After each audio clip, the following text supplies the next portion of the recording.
Hi, welcome back to our channel HardReset.Info. In this video, let me explain you how adaptive extra dim works on Android 16.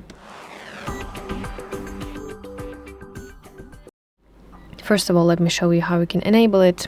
You should go to settings. Now let's scroll down to accessibility section.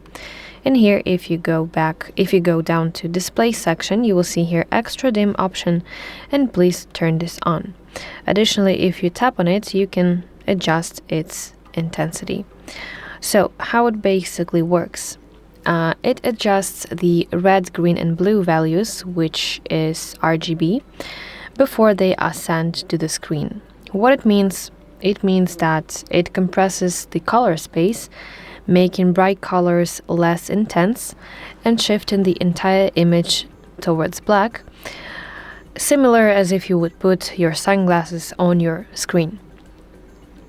Yes, and overall, it makes using your phone in complete darkness much more comfortable, as well as it saves your battery by reducing overall light emission.